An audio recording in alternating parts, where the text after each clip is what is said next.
Manikra from Prabhat Kids School, Akola. Welcome to the science period. In this period, we are going to study about one of the most wonderful liquid. Without this liquid, we can't survive. This liquid play an essential role for all living organisms. Can you guess this liquid? Yes, it is nothing but the water. Water play an important role for all living organisms. There, in this period, we are going to study about the uses of water and the main sources of water. Now, we know that the earth's surface means almost 2/3 part of the earth which is covered with the water. Student, look at this diagram. This bluish part, they denote the water which 2/3% covered by the water. But most of the percentage of water means 97% of water is found in seas and ocean. And this water we can't use because that contains a lot of amount of salt. Means main constituent of sea water is a salt that contains a 3.6% of salt. So because of lot of percent of salt, we can't use this water for drinking purpose and any other domestic purposes. Then 0.01% of water only used for the consumption purpose, because rest of the other water which is available in the frozen form, which is the solid form of water, which is present in glaciers and polar ice caps.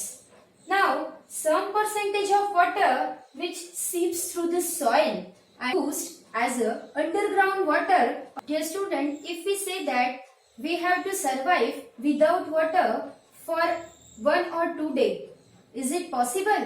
Yes, it is impossible. We can't survive without water even of couple of hours also, because water is very important for our everyday life activity. Means the water is useful for our domestic purpose. Now in this period we are going to study about the some important uses of water. So first use of water is domestic use.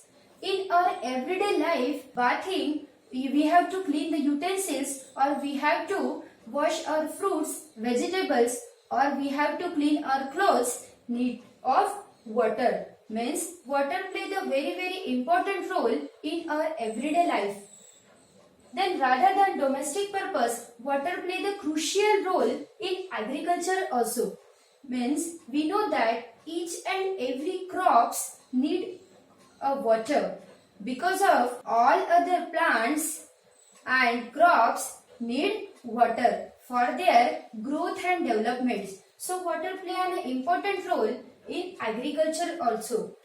Then the main role of water in industries and factories is that in industries and factories there is a large production of things or goods which we use in our everyday life. There is a production in this industries and factories. Many more furnaces and equipments are used for, in order to keeping these equipments cool or furnaces cool, water play the crucial role. Then next is the electricity generation. We know that there is a hydroelectric power plant.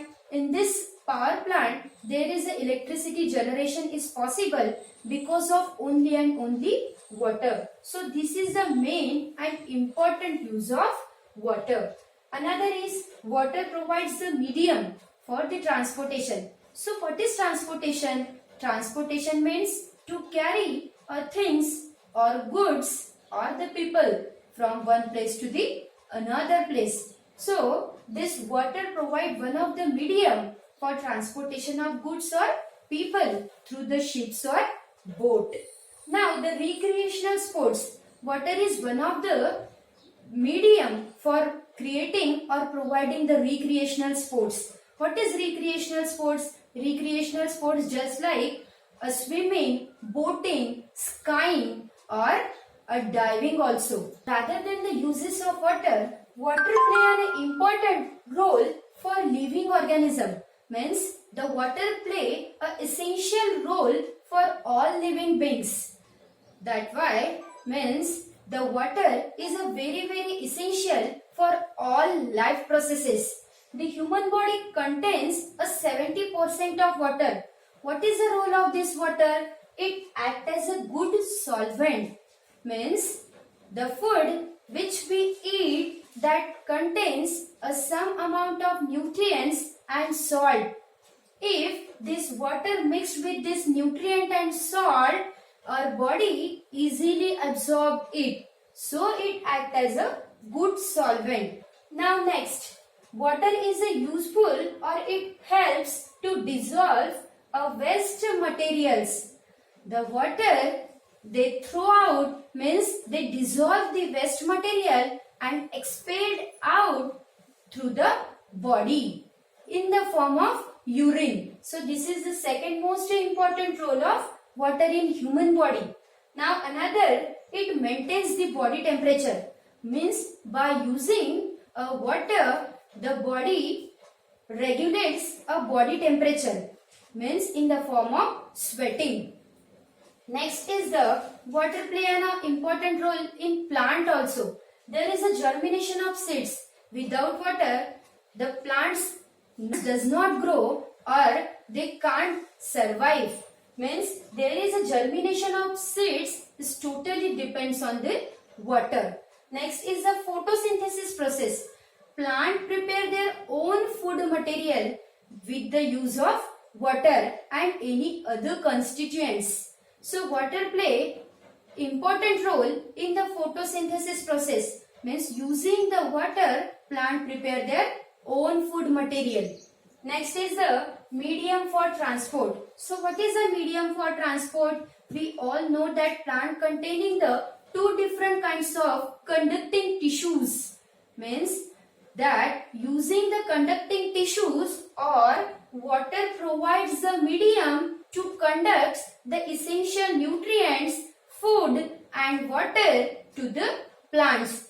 Means at last water play a very important role for their growth and development. So next is the sources of water. So water is a very important. We seen that it play an important role in all living beings and plants as well as the organisms. But from where do we get this water? Yes, for this we see that this is the sources of water. So water can be obtained through the different sources, and these sources of water can be classified into these following types. These are classified into rainwater, then surface water, and last is the underground water or the subsoil water. So first, rainwater. What is the rainwater? Dear student, we all know that the rainwater, which is the purest form of the water. Why we say that rainwater is the purest form of the water? Look at this diagram. This is the natural form. This is the natural water. Means when this rainfall coming to the earth, means while the rainfall come to the earth, that does not contain the any impurity. But when the first rain shower is come to the earth, it collects dust, germs and bacteria from the atmosphere, and that's why that contains some amount of impurity. So we say that this is some type of impure water. So this is the rainwater. Now next is a surface water. This surface water is present on the ground surface, and that classified into the two types. First is the river or lake water and another is sea water. We all know that rivers and lakes that containing a fresh water. So what is river water or lake water? The river or lake, from where does the water come into this river or lake? Yes, the main source is a natural water, means rainwater. And another from the mountains, ice or snow melting from the mountains, and they comes from the mountain to the rivers or they flows into the rivers or lake that contains a lot of percentage of impurity because it carries some of the impurities or some of the polluted material from the factories or industry, and the sewage from the cities they mix with the water and they discharge as the source of water, so that contain a lot of amount of impurity. Some waterborne diseases like jaundice, cholera, typhoid, these diseases are called as the waterborne diseases. Now next is the seawater. So look at this diagram carefully. This is the diagram of seawater. Now this seawater, we earlier discussed that seawater is not a usable form of water. Why we say that this is not a usable form of water? Because the earth surface which covered a 2/3 part of water, but almost part of water is covered in the seawater or ocean water that contain the 3.6% of salt, means the main constituent of seawater is salt. So that's why that contain a lot of percentage of salt, and because of this salt percentage we can't use this water, or this is the non-usable form of water. So that's why this water is called as a salty water or saline water. Then third source of water is underground or subsoil water. So what is the underground or subsoil water? Some amount of rainwater this seeps through the soil and goes to the underground. Then the reservoir of water which is collected over the non-porous rock, means the water which is collected at the underground, there is a non-porous rock, so that does not permits to allow the water to the another layer of the soil. So that's why then the water collected over the hard and non-porous rock below the surface of the earth, this called as the underground water or the groundwater. We say that this is the subsoil water also. Now look at this diagram. This is the well. They extracted the underground water. Now this is a porous rock or soil not saturated with the groundwater. They only sieves the water and it permits the water to enter into the down layer of the soil.